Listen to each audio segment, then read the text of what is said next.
Hey everybody. Hi, Hey Christina, how are you? I'm Hey okay. Beverly. Hi. Everybody can say hello. Welcome to tonight's live Zoom. We'll give everybody a few moments to jump on. Welcome to this evening. Looking forward to jump into some phenomenal content. Hello everybody. Hello. Hello, hello. I'm scrolling through all the pictures of everybody. Good to see you all. Y'all look good. Christina, Susie, Star, I have your pen. Need a Irene, pen? Hi. Rosalind, You need a pen? Kelsey, Beverly. I see Erica, but it looks like her son may be staring at it. I like the cap. Maybe it's cold where you're at.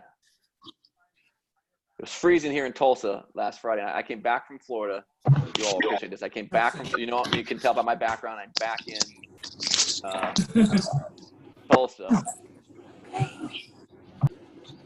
And I come from sunny. I'm talking, it was like 88 degrees every day.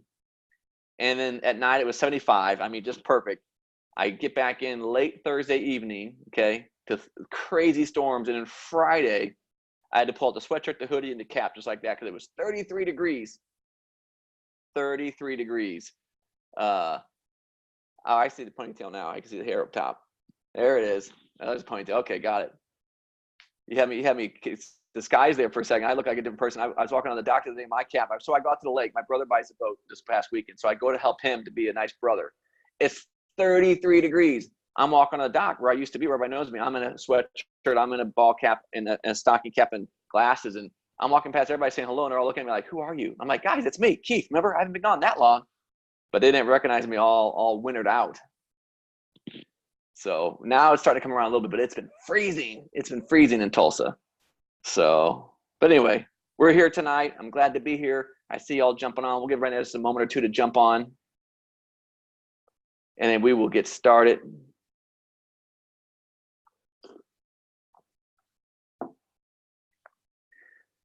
See who else I haven't seen yet. It's good to see everybody.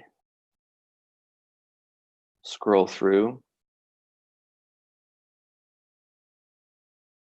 Hello, Tracy. Hello, Danielle, Bobby, Pamela. Good to see everybody.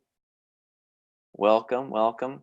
Finally getting some fall weather here in Tallahassee, Florida. Yeah, it has come a little bit. It's getting down to that area. Good to be back. It is good to be back home. I don't mind being home. My kids get on fall break, I think, tomorrow. I can't believe it's already fall. I can't believe we're in fourth quarter. I can't believe in the middle of October, 2 weeks, it's trick-or-treating and stuff like that already. So let's see. I'm going to keep my chat open tonight too so I can see that. 70s in Charleston, getting some fall weather in Tallahassee. Great. You guys, I think it's supposed to get some serious rain in the next day or two as well. It's not already there. All right, well, we're at 8:33. I'm going to jump in to be respectful to all of your time. We are in week 5, which is super awesome. So we just did last week, we did our first interactive role-playing, accountability, different things. I enjoy that quite a bit. I love on-the-fly stuff. We're back into content now for week 5. We're talking about logging the length of conversations. We're going to talk about that here in a few minutes. Just to kind of give you a preview of what's coming. Week 6 is going to be potential pivotal points, which many of you I know have been asking about. So that'll be an absolute amazing training. Then week 7 is going to be conversation killers. And then week 8 will be another truly interactive Q&A, role-playing chance to take, again, everything we're learning and building upon. We're building blocks, it's all building blocks.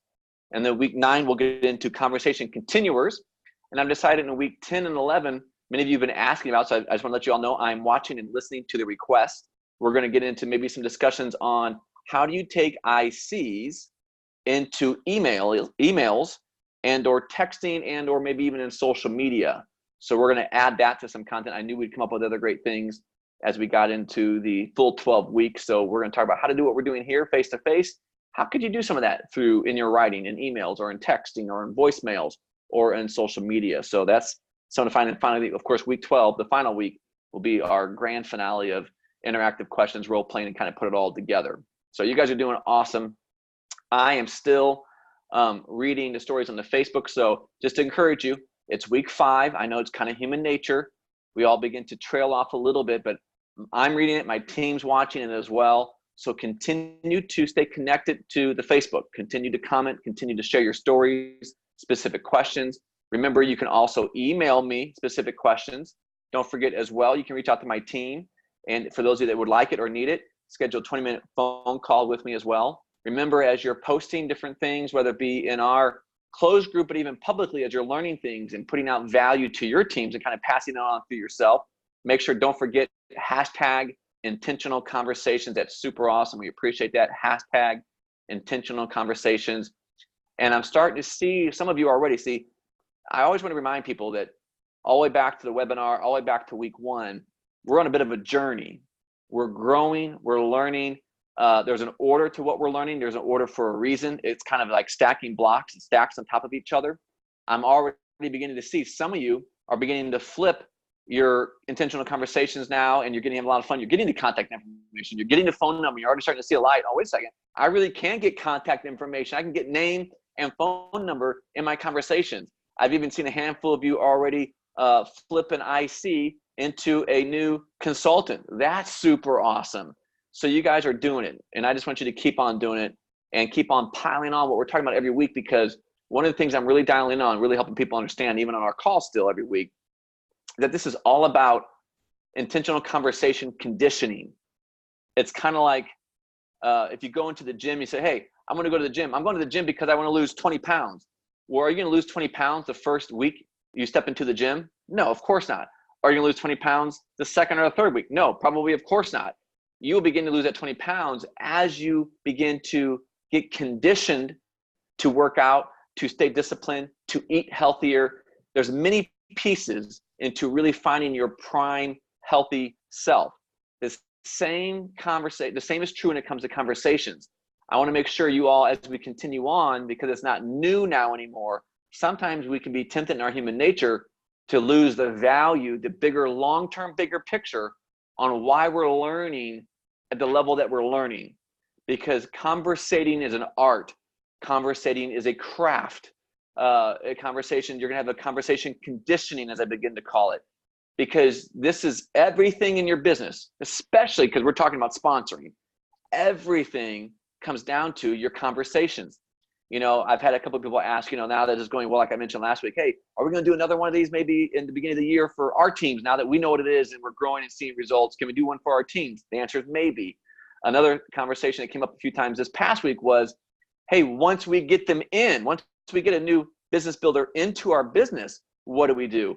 Well, there's another level of intentional conversations that you bring somebody in as you're getting them started in their first 90 days of being in the business. And that may be something else we continue into. My point in telling you all that right now is make sure you don't forget how important the conversation is, that connection, what we say, how we say it, because most of the results that we're getting and or not getting in our business are somehow either directly or indirectly linked to our conversation. And now maybe you've been waxing the wax on, wax off. Maybe now it's time in the next session here, the next third of our 12 weeks together, week 5, 6, and 7. Now we're going to take you to the fence. We'll show you how to do the paint on and the paint off. And then at the end, that final quarter, or that final 4 weeks, if you will, the final third rather, you're going to start putting it all together, and you're going to see how it all begins to flow into everything you've been learning. So stick with it, stay focused, don't begin to drift. This is an art. So what we're talking about this week is logging the length of conversations. And I've also expanded a little bit, is logging the length, setting, and location of the conversation. So what I really want you to think about in this particular week is noticing.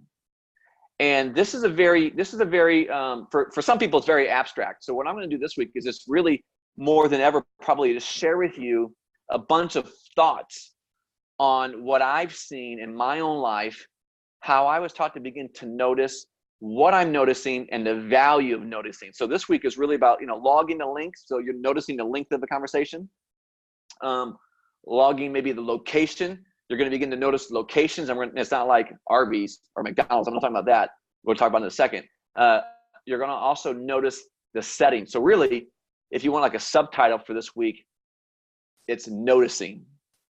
Noticing. I cannot tell you how much value that I've created in my career as I still notice every conversation, but as I have a collection of notices that I've collected over 2 decades now, it helps me adjust, prepare, or understand what situation or what type of conversation I'm getting ready to walk into. Because as you've all seen, and I've shared all the way from day one, what we're working on right now is not so much sales scripting as it is sales consciousness. Remember all that from week 1? It's not so much linear as it is spherical. So you can really understand, because there's not any one answer or one silver bullet or one line I can give you that's going to change everything in your business. But what will change everything in your business is your intentional conversations. And one of the biggest things that will help you begin to quote unquote win more in being intentional in your conversations is noticing what type of conversation are you getting ready to walk up into. Does that make sense? So I would say right now, as you're noticing, the value will be both immediate, but the real value here is collecting data, noticing the length, the location, and maybe the setting, and collecting these things, because as you do and as you notice and as you watch, you're going to begin to see the same things I have in my career. Things are going to begin to kind of self-select into a group. This is going to be this type of group of a conversation. We also have this kind of conversation. I have that kind of conversation. This is a very particular type of conversation. You're going to begin to see different groupings, different types, different settings, different locations are going to begin to group themselves together over time as you collect the data. And then you're going to see the average lengths of those different types of settings. You say, Keith, that sounds good, and I know that, but why do I want to know all that? Because it's going to help you adjust quicker. So as you're walking through the mall and you see something coming towards you, go, okay, this is that kind of conversation. I've been here 10 times before. I know I'm going to have an average of about 5.5 minutes. So you're going to know what you're going into. You're going to be prepared. It's kind of like when you're in a boxing match, not that any of us have ever been. I've not been in a professional boxing match, but I'm sure you've heard of the sport or familiar with it at some level, or really any sport, tennis, basketball, football. What do the teams do, or what does the boxer do before they step into the ring? They study the opponent. They study the environment they're getting ready to step into, because every fighter they fight is a little different. Every tennis, I used to play Division I tennis, so I did play. Every opponent I had was a little different. So I wanted to know as much as I could about them before I got into the ring, because it just helped me stack the deck in my favor. It helped me prepare. I would prepare different ways for different types of players. There are certain things I had to do for certain kind of players that I did not have to do for other kinds of players, et cetera, et cetera. So that's the power of this. So you want to, don't get lazy because you're not, oh, Keith, well, I've only had 3 conversations, so what's that going to provide me tomorrow? Well, maybe tomorrow, it may not provide you a much clearer picture than you had today, but I can promise you this, add a few of those tomorrows together, 6 months from now, in 2020, as you're getting into this thing, you will begin to see things that you didn't used to see. It's kind of like that movie I always tease, what was it, Sixth Sense? I see dead people. Because people, he was used to looking for that. You're not going to hopefully see dead people, hopefully ever, but you will begin to see conversations as they're approaching you. And then that will help you begin to immediately mold into who you need to become in that moment based on the timing, the setting, and the type of conversation. So it's helped me tremendously in my career. So I'm just going to share some thoughts with you, and we're going to have time at the end of this call, as always, for live Q&A. So as I'm sharing these things with you and just things that I've seen in my own career around this topic, get your conversational questions ready for me. Get your IC examples ready for me so we can create as much value as we can in the time that we have allotted at the end of the call for that type of interaction as well. So don't forget that's coming at the end of the call. So when I ask, it's not crickets, and I don't have to wait and pull it out of you. You'll be ready to roll. So let's talk about this first. Let me look at my notes here. I think one of the things I want to start with is what type of conversation. The type of conversation to me has always made a difference. And what I mean by type is, how was it started? We talked about conversation starters. We've talked about contact information, all that kind of stuff. But what I'm saying is I've adjusted. There's certain things I say when I've started the conversation that are different than if somebody else started the conversation. So think about this. There's 3 different things I wrote down that I look at or think about when I'm in a new conversation. Did I start it? Did they start it? Or is it a necessary conversation? So write those things down. I started it, they started it, or it's a necessary conversation. Because see, I believe every time I have an opportunity to interact with somebody, it's potential for an intentional conversation. So let's start with the I started conversation. That's a lot of what we've been talking about thus far. You know, you going out, being intentional, starting a conversation. You know why you're starting it. So you have a little bit of preparedness. You know, it's that kind of conversation. You know, right now you may not know a lot about it, but as you begin to group and see it, you'll see it coming. So you know it's a conversation you're getting ready to start. So you're starting it with a reason. It's kind of like you started it, so you get the permission to kind of like politely control the conversation because you started it for a purpose. They probably wouldn't have talked to you if you hadn't started it. So it's kind of like you have the floor, and you might have a little bit more freedom, or I've had a little bit more freedom when I started the conversation to go where I wanted to go because I'm the one who started it. Now that's a little bit different than if somebody else starts it. We haven't even talked about that at all. How many times does somebody start a conversation with you? Raise your hand or comment if anybody's ever started a conversation with you. Yeah, I see y'all raising your hand, waving at me. Yeah. Sometimes, oh, I didn't think they were going to start the conversation. They started it. Is that going to catch you off guard? Are you going to default to a casual conversation? Or are you going to like, oh, wait a second. This is an opportunity for me to be intentional. You can still come at the party. You come to the party with an intentional conversation, even if they started the conversation. But I also am aware if somebody else started the conversation, I try to honor if I can discover. Most of the times we can sense, why was the conversation started? Why did they approach me? Were they trying to be friendly? Were they trying to meet somebody? Were they trying to make a new friend? Were they approaching me because of some knowledge I may have had? Did they need my help? Why did they start the conversation? So I try to honor if somebody else started it. I try to figure out, discover what it is they started it for. Then I try to honor that because that's a way of serving, but I'm intentionally trying to make sure they feel fulfilled in why they approached me. And then once I try to honor that and respect that and acknowledge that, then I'm going to go to work. I'm going to go to work with an intentional conversation. Hey, that was great. Hey, so well, that may have answered what they wanted, but then I'm going to try to begin to intentionally conversate the conversation with, well, hey, well, what are you here for today? Or what are you up to? Or, who are you? Or what are you about? Or try to come up with something to get the conversation beyond the reason they started it. Does that make sense? So I'm not saying every time somebody comes up and starts a conversation with you, you just begin to fire hose them. No, honor why they started it. But then after you've successfully done whatever it is, the reason, hopefully you fulfilled their need. Because most people start a conversation with you because they have a need to fill. And that's another entire dissertation of a training on what their needs could be. But figure out what that is, be as service-oriented as you can, and then get back into, we'll be covering that some in the future weeks. How do you get into a continued conversation, or how do you intentionally steer the conversation back to where you'd like it maybe to go? Because any opportunity to meet somebody is an opportunity to have an IC, an intentional conversation. So you start, they start. And the third part was a necessary conversation. A necessary conversation means that it had to happen. I wasn't intentionally starting it. They weren't intentionally starting it, but it was a necessary conversation like, hey, buddy, I need you to move.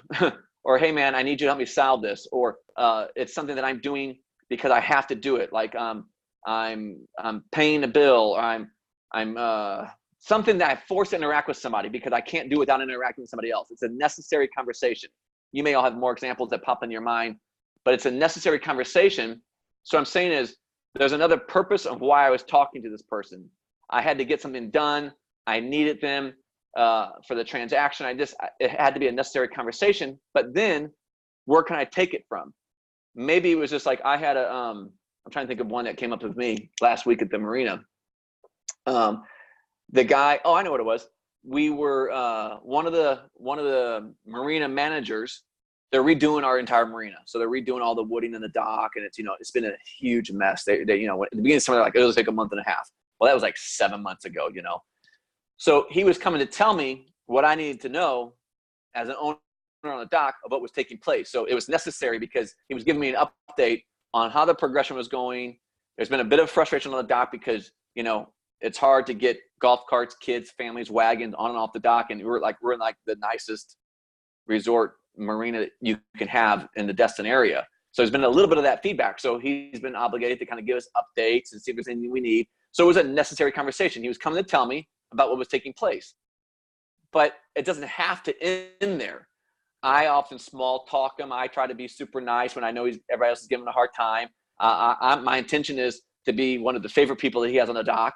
So if there's anybody who's going to give a discount to, a break to, or help, or if I ever need him to check on my boat when I'm not there or one of the other crew, they'll be more than happy to do it and probably not charge me. So that's my intention. That's me trying to sell me or the relationship on my desired result. Yours, of course, is getting somebody into your business. But be aware if it's a necessary conversation, have that conversation, but know, okay, this is a necessary conversation, but as it's being necessary, think about what can you say once the necessary is done and over. So that's how I've interpreted it. And really what we're doing tonight is sharing with you the things I've noticed. And as you notice these different kind of conversations, you're going to know they're a little different based on if you started it, they started it, or if it's just a necessary conversation that has to happen. But there are all still opportunities to be intentional. So think about that.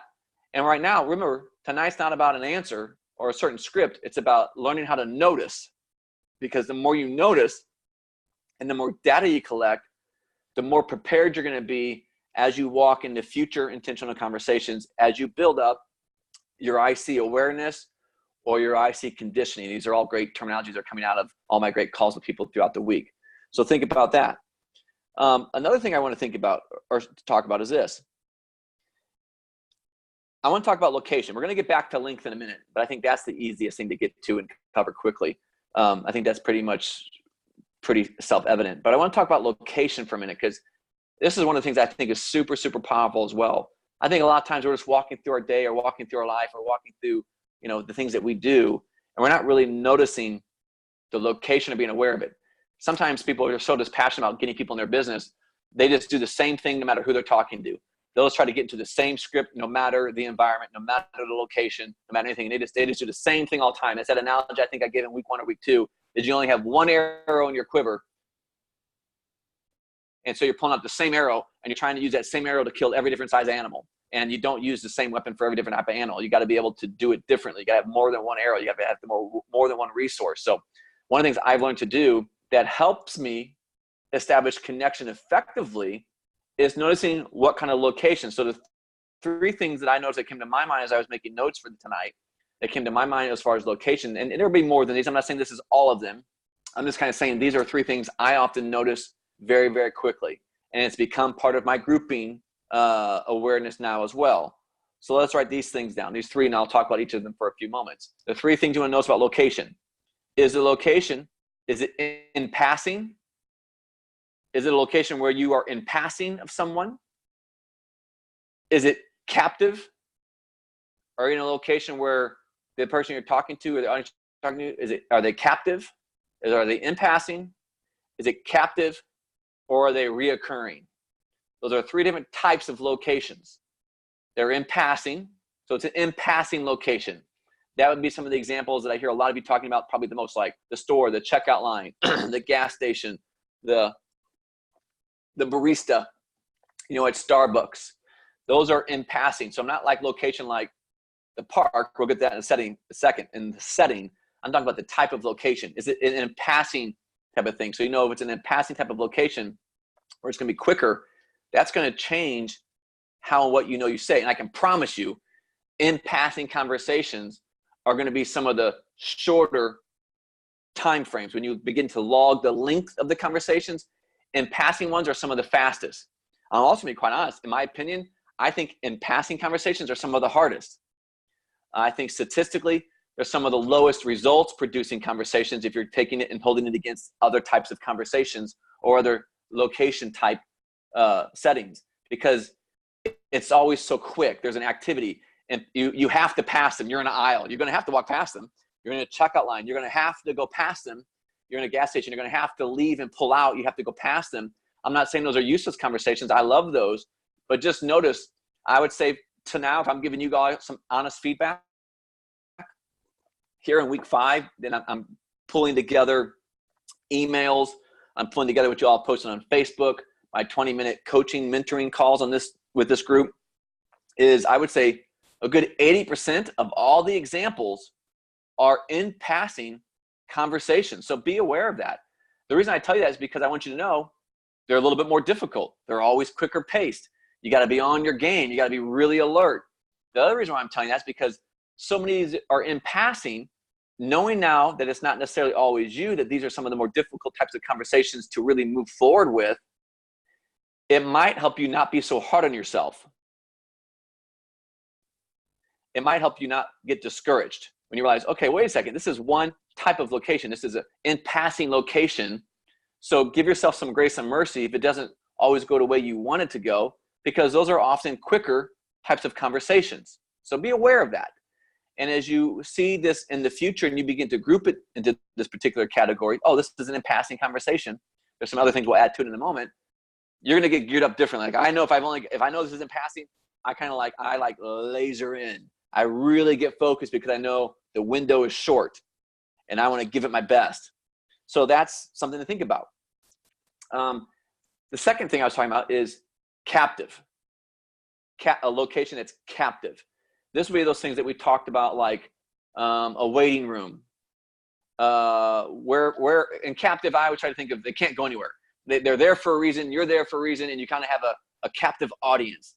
There's going to be a period of time, whether it's a waiting room for the doctor's office, maybe waiting to be seated. I know there's been a lot of people that talk about waitresses and how they try to connect with waitresses and waiters as they're being served. Think about this. What about while you're waiting to be seated? Sometimes you got to, oh man, when you go through, I used to get pissed off when I had to wait 15 minutes. Oh, it's a 15-minute wait. I'm like, I don't want to wait 15 minutes, or it's a 30-minute wait, or it's 45 minutes, babe, let's go, we're out of here. Now, I'm thinking, wait a second, that's 30 minutes. I got to talk to somebody else that's got to wait 30 minutes as well. They're not going anywhere. I'm not going anywhere. We want to eat. Everybody's normally a little annoyed. So they might even be open to a great conversation with somebody or to meet somebody while you're waiting. Why not? They're captive. Why waste the waiting? That's great. Why waste the waiting? That's a captive audience. So think about, where are all different places that people wait? This is a great conversation for people that are waiting in airports. Oh man, that's a phenomenal opportunity. Why waste the waiting? You know they're waiting for a plane. You know they're at least they're an hour early. So you're going to have a good amount of time if you play your cards right and approach it correctly and start the conversation correctly and all the different things. You're going to have a good set of time to get their name and number. Like, I can promise you this. If it's an in-passing conversation, I know I'm going to have to work hard to get that name and number. I know if it's a captive person or a captive audience, I got more time. So I might be a little more clever, or I might be a little more connection oriented, or I might be a little more paced before I go in for the name and or then the phone number, because I know I've got 20 minutes. I've got 30 minutes. You're going to notice that captive locations, you're going to have a lot more time. You're going to have a lot more ability to slow down and connect, listen to them, maybe ask more questions.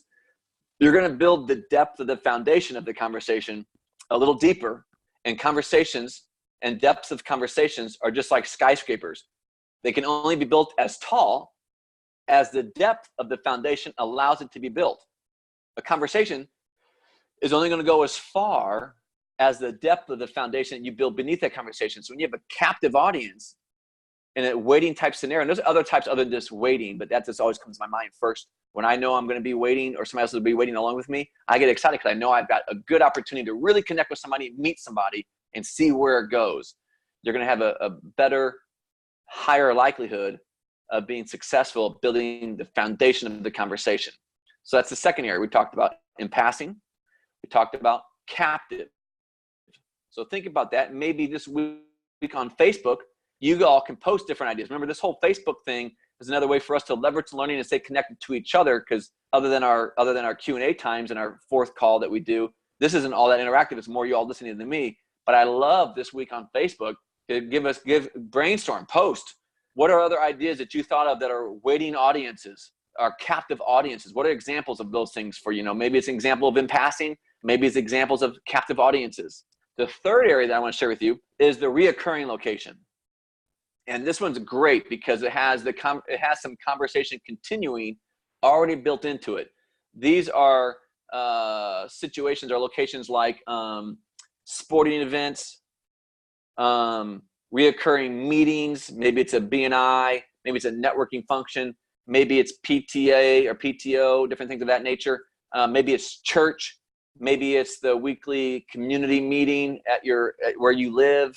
It's the reoccurring locations. So how many locations in your life are reoccurring to where you know that I'm going to see you again, whether you want to see me again or not, I'm going to see you again, you know? So it builds some freedom. It's going to build some confidence. Hold on a second. Are y'all there? Sorry.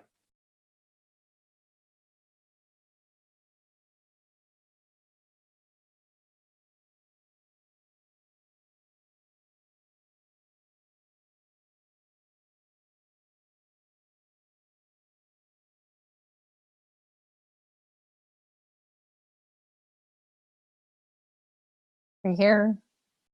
What happened to him? I don't know. Oh my God, you disappeared. Keith, you're muted. Just unmute yourself. There you go. Somebody's hijacked my Zoom. Okay, let me make sure you all are here. Thank you, Heather. My team, make sure. Okay, good. You guys didn't get kicked off. I did. Somebody was hijacking my Zoom, trying to get me into another meeting. Hope it's not something I forgot about. So we're all good. You all can hear me again? Okay, perfect. I'll mute you all again. Sorry about that. Okay, so the reoccurring meetings are some of the favorite because you know you don't have to panic. You can relax. You can take a deep breath. You can practice. That's what I want you to see. Use reoccurring locations to practice everything you're learning here because you don't have to get it right the first time because guess what? You're going to see them again the next week, the next month, the next week at church, the next soccer game, the next baseball game, the next football game. Those are all things that are happening right now in kids and sports and everything else, as you know. There's all kinds of reoccurring locations. So now think about this for a second. This is why it's so valuable. And I know now that I've said this, you're like, oh yeah, I could think back even in the last 4 weeks as we've been working on intentional conversations. I've seen all three of those locations. So if you had to pick, which one would you, if you had to associate value to all three locations, in passing, captive, and reoccurring, which one would you associate the least amount of value with? You can chat it, or you can post it. Passing. Yeah, the in passing. Yeah, I see it all. Passing. The in passing. I see them all. Absolutely. So, but you also remember what I said a minute ago too, right? What is 80% of the examples that I've seen or heard over the last 5 weeks? The majority of them, not all of them, it's not an absolute statement, but I'm just helping you see something. It's the in passing conversations. So are they valuable? Absolutely. Do you keep on doing them? Absolutely. But now that you're being aware of a couple of different types of locations, and this is all about noticing, I'm going to challenge you, at least for the next week or next several weeks, continue doing those because sometimes those naturally show up in your life because you're out doing things and so are they. But where can you put some energy or effort into finding the captive audience? If you're going to pick something to go and try, where can you take the time you might have been spending out just trying to find people in passing? Where could you spend time maybe in something that's a reoccurring location? Maybe you're not so fast. Sorry, this is my third training I've done tonight, so I'm sorry about drinking all the water. Maybe you're not so fast to run out of church as soon as the pastor says, okay, amen, and you're out the door. Maybe you're not so fast to, show up late to the baseball game and leave early. Maybe you're going to get there because it's a reoccurring type of scenario. Maybe you'll take a little extra effort and go to the networking meetings because you know that's a reoccurring thing. Because if you're really going to stack the deck and you're going to pick 2 or 3 of these, the captive audience and the reoccurring audience location, if you will, is going to set you up with a higher likelihood to win, to connect and build depth into the conversation. So again, I'm just sharing thoughts with you. So think about that. the location. It's not like a McDonald's or Arby's or different things of that nature. It's where you are. Is it in passing? Is it captive? Is it reoccurring? Let's talk about this for something, because this is something you can kind of put on top of the location piece. What's the setting? Remember, this is all about noticing. Like I said, conversating is an art, something you can begin to master. It's something you can begin to just blow off and not pay any attention to and settle for the results that have been gotten up until now.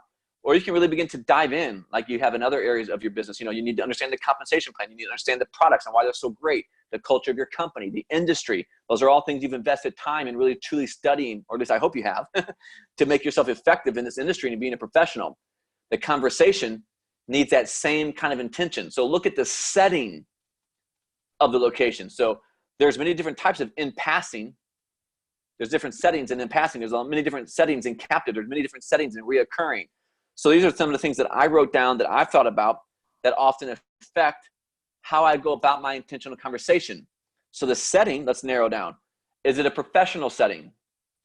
Are you approaching a professional? Like I've heard many of you talk about doctor's appointments, or you're talking to the staff at the doctor's office, or different things of that nature. That would be a professional setting. Is it an errand type setting? Are you bolted into the store for something? Are you in a convenience store? Are you in a Starbucks, and are you there as a Starbucks? So Starbucks could be both. It could be in passing, and it could be captive, and actually it could be reoccurring as well. So that's a great location. But if you got to know, if you're going in and out, what's it going to be like? Are you going in to get your coffee and get in and out? There's some people that are going to be there getting their coffee and getting out. That would be an in passing setting. Or are you the person like to go to Starbucks and sit at the table? Okay, see, that's a captive. If you sit down next to somebody that just started a cup of coffee, and now you're starting a cup of coffee, now you guess what? That's captive. They're there. They're going to drink their cup of coffee. You have them captive until they finish their cup of coffee, finish reading their article, whatever you're going to do to start that conversation. You know they're captive at least until they finish their snack or their coffee. If you go to the same Starbucks, I'm sure many of you do, how many of you have seen some of the same faces there when you go? Like, oh, you may not know them, but I recognize that person. They're here all the time. They're here every time I'm here. Then all of a sudden now Starbucks is reoccurring. So that's a good example that could be all three, but you're going to have a different intentional conversation with all three of those different settings. So think about that. Is it an errand type of setting? Is it a professional setting? Here's another big thing that makes a huge difference on how I conversate with people when I'm being intentional. Are they alone, or is it a group setting? Did I pick this one person off, at Starbucks, as I'm using it as an example tonight, or is it a table of 2 or 3 people? Am I going to some type of public outing and I'm talking to an individual, and I'm not condemning or condoning, but let's say you're out having cocktails or drinks at a happy hour. Did you pick up somebody, not like pick up, I mean, are you talking to somebody at the bar? It's just another individual. Or are you approaching a group of people to try to say, hello, how are you? And try to blend into the group to meet people and start intentional conversations. Is the person you're talking to, even if you single them out, are they with a group, or are they there by themselves? So it's not just whether you're talking to them alone or you're trying to get into a group. Is that person by themselves, or are they in this location, and is it a group setting? Because that's going to affect, because if they're with a group, they're going to get back to the group sooner or later. If you think about this, if you want to think about this as a fun way, think about this back in your dating days, however many years ago that was for you. It's one thing to kind of walk into wherever you're walking into to try to pick up somebody, and you're approaching somebody else that's there by themselves. You're like, okay, not so much pressure. You're going to have their attention, at least because maybe they're looking to meet somebody as well, whether it's just a friendship or a couple or whatever. Or ladies, where you're approaching an entire group of guys and you had to try to get one guy's attention.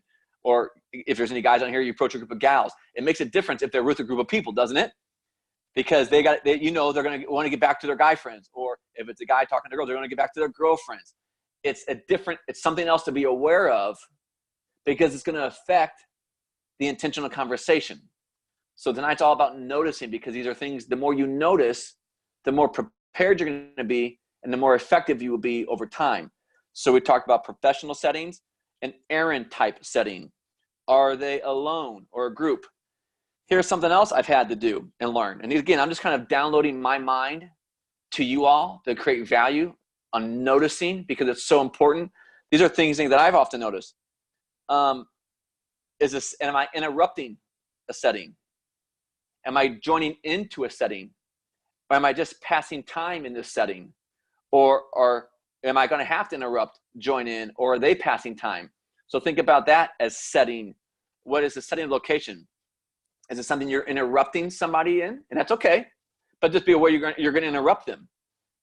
Is it something that you can join in? Joining in intentional conversations are different than ones you're trying to interrupt somebody with and get their attention. Different kind of thing. Or are you just passing time and they're passing time? And so it's a natural, hey, it goes back to the captive or waiting. A lot of times people are passing time in a waiting. But there are other things that people are doing when maybe they're not necessarily waiting, but they are passing time.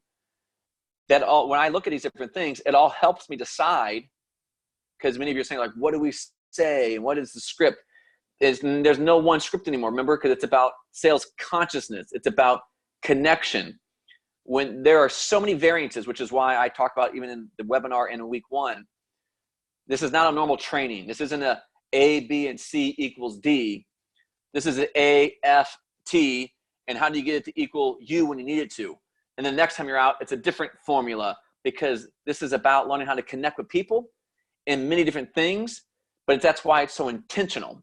That's why we're taking so much time, because as you begin to notice these little indicators, you begin to notice all these different things we're talking about tonight, it's going to help you be more effective in connecting quicker or being aware of the situation you're walking into.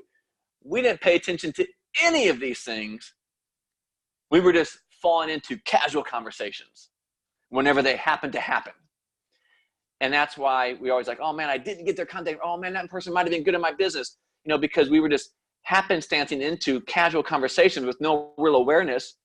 And so when it came up, that's when we get scared or we get insecure or we don't know what to say. So we I've known people that they pull themselves out of the conversation as fast as they got into it because they don't know what to say and they feel embarrassed, so they just take off, and that's not what we're doing. We're talking about how do you have intentional conversation. So think about that. Are you interrupting? Are you joining in? Is it passing time? When I'm talking about different types of conversations too, the words that come to my mind, is it going to be a rushed conversation? Is it going to be a paced conversation? Is it during an activity, or will I have time? Those are different things too that I try to notice. These are basically, I'm giving you the end result of things that I've noticed for a long time, how my things have grouped. And these are all symptoms of different groupings. Is it that I started, that they started? Was it necessary conversation? Was it a you start, they start necessary? Was that an in passing scenario? Was it captive, or was it reoccurring? Was it you start, they start necessary, in passing, captive, reoccurring? And was it a professional, errand type, alone, or group? And did I need to interrupt, join in, or pass the time? See how they all kind of come together? It's kind of like a different recipe, but the more familiar you are with all the recipes, guess what? Your spherical understanding of all of them begin to grow. And when that grows, what happens inside of you? You get more confident. You get more consistent. Because remember, this whole thing is set up on having at least one intentional conversation a day. I know many of you still haven't done that. That's okay. I'm not making it right or wrong. That's the whole purpose of this whole 12-week journey, is to get you into at least that kind of conditioning, so it becomes no different than you brush your teeth twice a day. You take a shower once a day. You start an intentional conversation a day. You eat 3 times a day. You tell your spouse you love them, hopefully at least once a day. You start an intentional conversation at least once a day, because you're going to get more familiar with it. And the more familiar and the more knowledge you have, the more you grow your confidence to do it. And so the final thing I'm going to talk about, then I'm going to come to you all for questions, interaction tonight, is this is also super important. Be aware and get in the habit of logging the length of the conversation, the time. I mean, this is, like I said, this is about as straightforward gets. How do you log the length? I'm not saying that as soon as you start the conversation, you got to whip out your phone and say, hold on a second, let me start my stopwatch. And you're timing it and you're being weird about it. But I'm going to tell you now, there's not a time that I don't walk up to a conversation now that I don't casually glance at my watch. If I'm starting it and you know you're going to start it, it's easier. You glance at your watch ahead of time, or you see a clock or somebody else. There's something around that has time on it no matter what. You can glance at it. If somebody starts a conversation with me, I'll look and glance at my watch. And then when it's done, I'm not like whipping out my notebook right in front of me. Hold on a second before I say goodbye. I'm going to log the link to this conversation with you before it's over. I'm not saying that. Once it's gone and it's over, that's why I have an IC journal. That's what the intentional conversation journal is for. The name, the phone number, or the spreadsheet, whatever you're using for your journal, you're saying, okay, that conversation was 7 minutes. And I've also maybe given you some other key things that you can note. I'm not saying you have to write a novel, but maybe you write down all these different things I just shared with you tonight in your IC journal. Excuse me. My allergies are kicking in. I'm back in Tulsa. Another reason why I like to be in Florida. You come up with a little legend, like a map. A map has a legend. Maybe you come up with a little legend in your IC journal and you write down IP that's in passing, captive audience, CA, reoccurring, RO, reoccurring, you come up with little symbols or numbers that represent what it is for you. So you write down 7 minutes. You start, I start, you start, they start, necessary. Maybe it's you, Y, T, or N. And you don't have to be the same as mine. And mine are more conscious now because I'm so used to it. But in order to get started, maybe you write down the name, the phone number, the length of the 7 minutes, and a couple little key letters so you know what kind it was. And you collect all that data over time, and then you pull back out in a few months and you go, okay, let's start looking at the data. What is the data telling me? Oh, these are certain kind of groups of conversation. I'm going to notice that this in-passing conversation that I started in this particular setting, I have an average length of 7 minutes. You say, Keith, why is the time so important? Because how would you not want to know the time? I mean, isn't the first thing you want to know when a movie is going to start how long the movie is? Isn't that something you always check? Like, how long is this movie? So you know how long you're going to be sitting there. How long is this sporting event? What is the time limit? I know people that play professional sports. They want to know how much time they have. You want to know how much time you're going to have. Because I'm going to tell you this. One of the biggest mistakes people get into in casual conversations is they misdiagnose how long they're going to have. Either too short or too long. And I'm going to tell you this. Nothing is worse than thinking you're going to have a longer amount of time than that person gives you. Nothing gets more uncomfortable than you thinking you're going to get 10 minutes and the person only gives you 3 minutes. Or the scenario only gives you 3 minutes because you weren't paying attention to all the different things I just described to you. You weren't noticing it before. And you're like, oh man, if I'd known they were going to walk away in 3 minutes, I would have got to this faster. Or if I knew I had 10 minutes, I would have taken more time. Guess what? You will begin to see, like that sixth sense, as you collect this data, you will begin to feed yourself that information so it won't be such a hodgepodge. It won't be just such a whatever you get, you see what you take. You're going to walk in, okay, on average, this is going to be a waiting captive audience. I know I'm probably going to have about 15 minutes, so I got a good amount of time to connect with them and take the time to be with them and truly be about who they are. That's going to look different if you only have 3 minutes. So you want to diagnose the time. You want to collect that knowledge because the more knowledge you have going into the intentional conversation on the length of time you're going to have, on the type of location it is, the setting that may impact it, and who started it and all that kind of stuff, the more prepared you're going to be. That's why this is all so important. This isn't something you can just flip on tomorrow. You got to collect the data and be aware of it and have the notices. I can promise you this is an investment into your business that you want to make. If you want to be professional, which I know all of you do, or you wouldn't be here in this clinic in this 12 weeks together, taking the time and the investment to be here. This is one of the most powerful things you can begin to do because you're going to see it all of a sudden one day. It's going to be like Mr. Miyagi. All of a sudden one day you're going to see it. All of a sudden you're going to go, oh, okay, boom, boom, boom. And you're going to nail like, oh, this is why I've tracked all that knowledge. This is why I collected all that data because I just nailed that. If I hadn't noticed this, these are things I've seen that I never would have seen before. And I would totally have fumbled that conversation if I didn't know what I was getting ready to walk into. That's the power of all this. So this whole week about, logging the link and the location is all about noticing. And when you collect it, notice long enough, it's going to begin to decipher itself. There's going to be groupings, there's going to be placements, and you're going to get familiar. I'm pretty confident now. I mean, I don't like to speak in absolutes, and you all know that about me. But more times than not, in this stage of my life, I can predict the type of conversation I'm getting ready to walk into pretty accurately. And I'm within, a few minutes of hitting it right on the nose. Very rarely do I get side, and I'm not saying ever because I'm not perfect. I'm still on my journey too. So don't hear me say I've arrived somewhere. But very rarely do I get caught off guard by the location or how much time I'm going to have with somebody. I've become very effective at reading the room, reading the location, and knowing in my mind about how much time I have.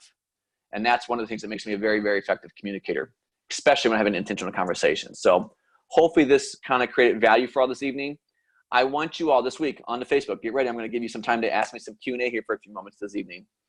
But this week on Facebook, here's some of the things I want for feedback. What kind of locations were you noticing? In passing, captive, reoccurring? What kind of settings did you notice? And maybe even put some of them together. I had an in passing setting on an errand type thing, and I had 7 minutes. That's all you need to put because you can expedite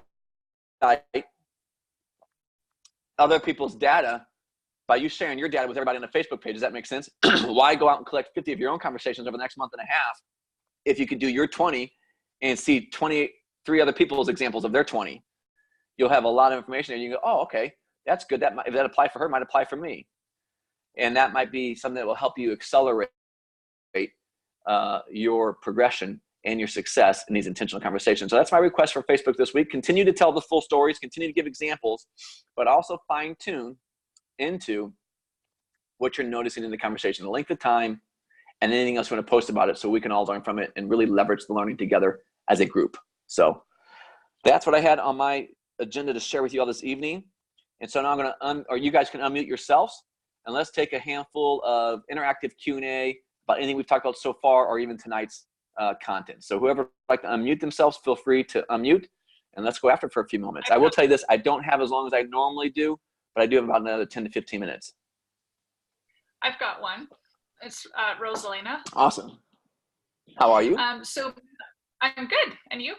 Very good, thank you. So my husband and I were on a little hike yesterday, and I got to the top of the hill and I stopped to take my breath and just kind of pretend that I was looking around at the scenery. But there was another couple came up behind us and I just jokingly said, yeah, I'm just pretending to look at the scenery here. I got to catch my breath. And the girl said, yeah, she goes, I'm 5 months pregnant and I'm just trying to keep active. And I'm like, oh, that's so great. So it's kind of started the conversation there.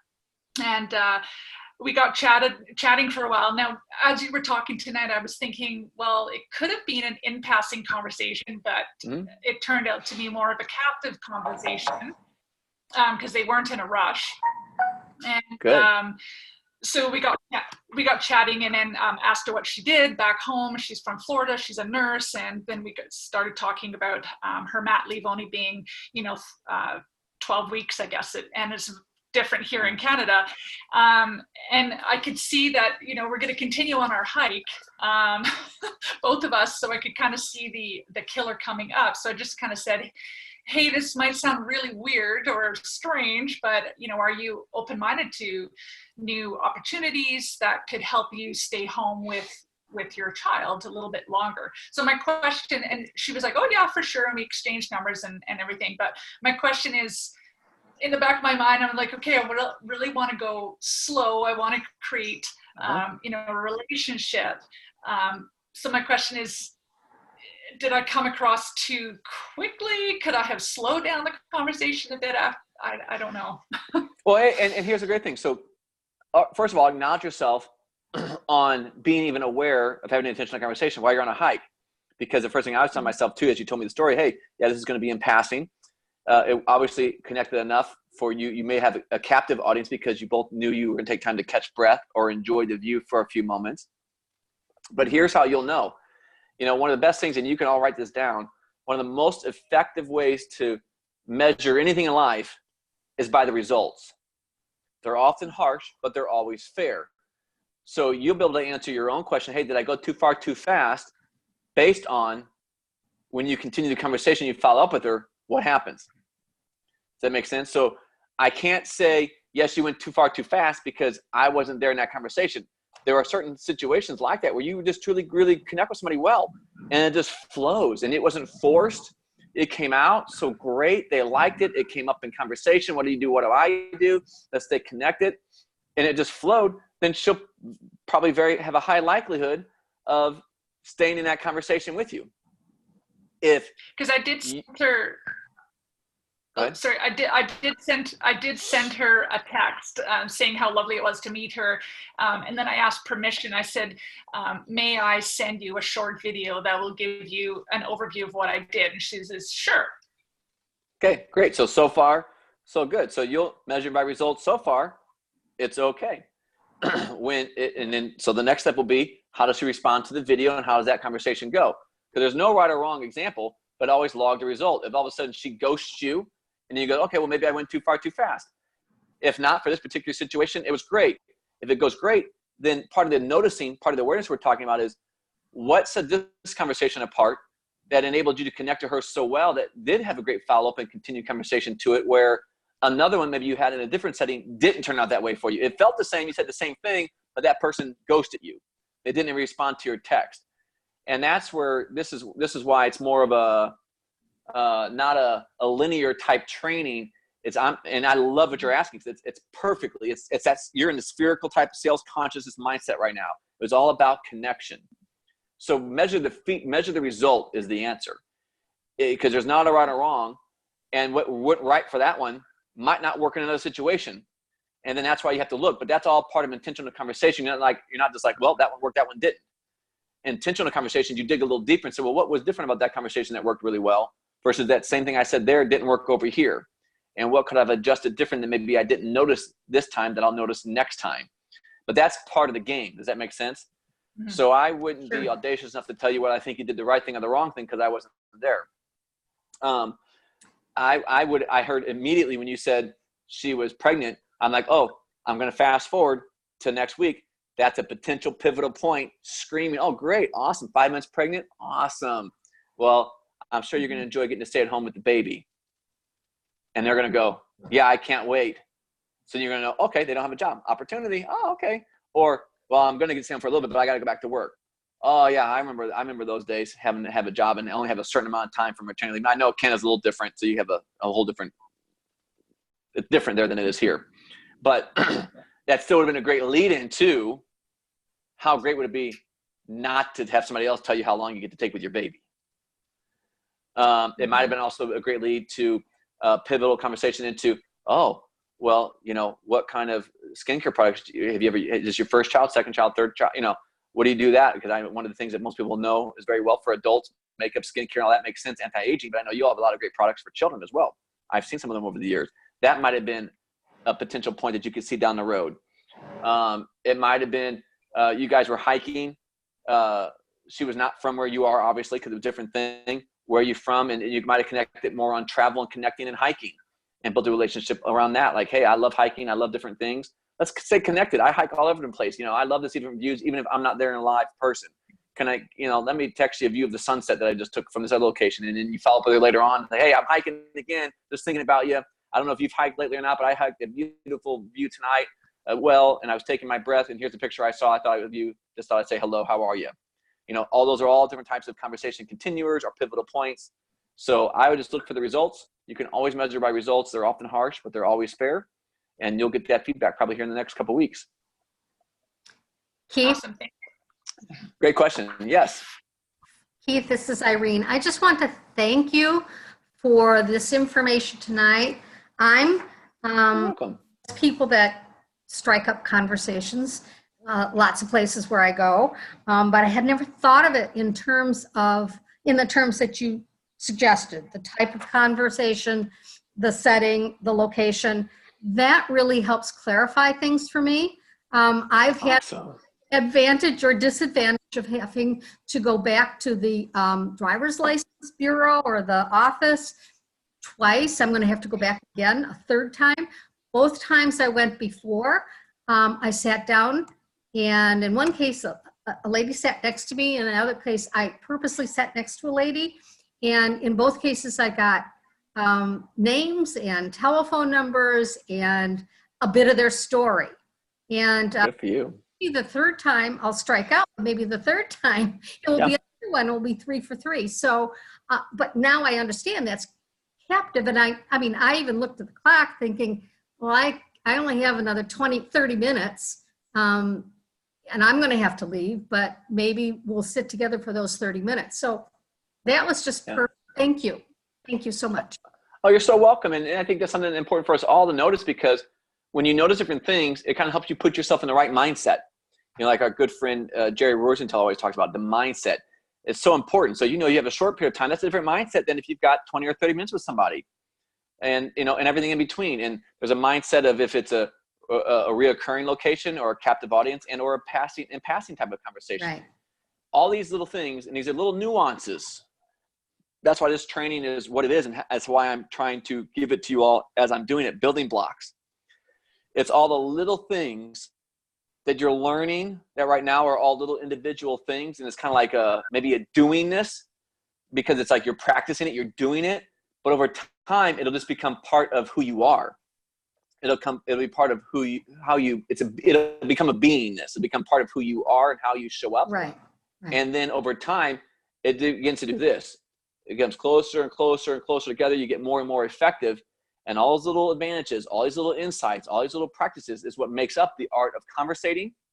And we'll start to bend the deck of cards into your favor and push the percentages into your favor for being effective in meeting people and bringing them into your business in a very effective way. So thank you for noticing, Irene. That means a lot to me. Thank you for that share.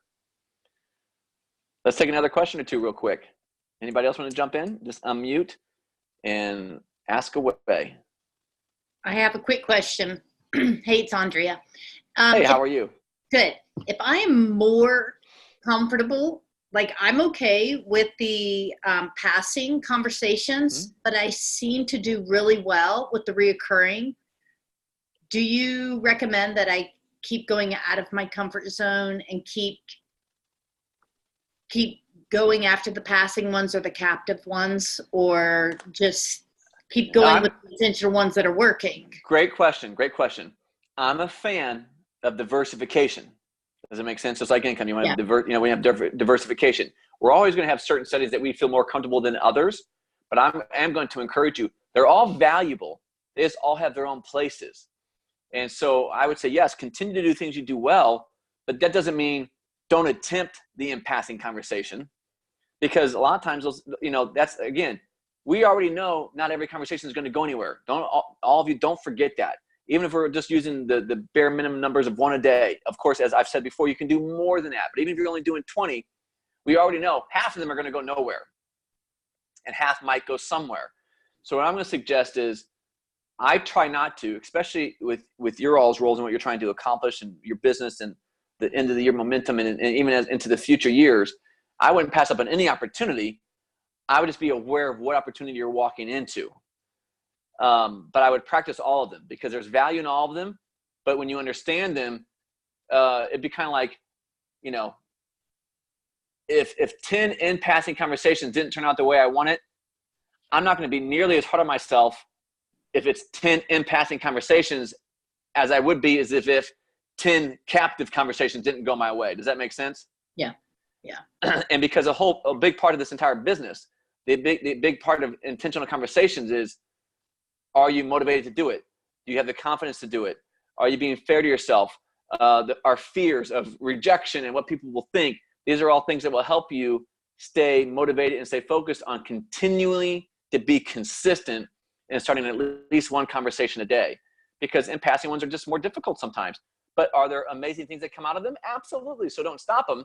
Just give yourself the credit and understand it's not always apples to apples. So be fair to yourself and give yourself a little grace and mercy. But I would encourage you, as everybody, to not pick or select. Just be aware of the different kinds, because you'll bump into them all different scenarios anyways. Okay, thanks. Great question. Let's go with at least one more question. Who's got one more for me tonight? Can I ask just a real quick one again? Oh, sure. Will you be sharing with us how you put your spreadsheet together? Because, is it like the person's name is in the left column, and then you've got all of these various different potential, whether it's, what the various different settings, the various different. Yeah, mine's, like I said, I'm pretty old check school. them down? On my team, sometimes, I'll be very honest, my team helps me sometimes with my spreadsheets. I'm a little old school, so mine's more of like, I would not call it like as fancy as a spreadsheet. I would call it more of a journal. And Okay. that's why I call it the IC journal, because mine feels more like a journal, more like a diary, more like a cheat sheet. Another word that comes to my mind is Cliff Notes. Mine feels more like that, just to trigger my memory. And of course, now because of where I'm at in my career, and because it is part of who I am now, it's part of second nature. I'm conditioned to see these things and remember more often as well. So I can put a couple short notes normally, and then recall it pretty effectively the next time I'm going to be there. If I know it's a reoccurring conversation at a reoccurring location, I'll go a little out of my way to make a couple extra notes to make sure I can do my best. If I know for sure it's reoccurring, I want to make sure I do my best to stay current with the past conversation, so they know I'm paying attention. I'll ask about their kids. I'll ask about, hey, how was the night out? How was the date night? How was this event? If they told me about it.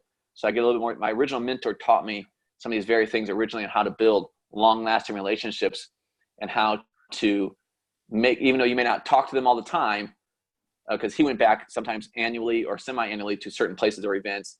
He always wanted to be up on his relationships with the people he's going back to see again. So he'd pull them out by category, pull them out by city, pull them out by a certain company. So he would be very in tune to where he was going back to.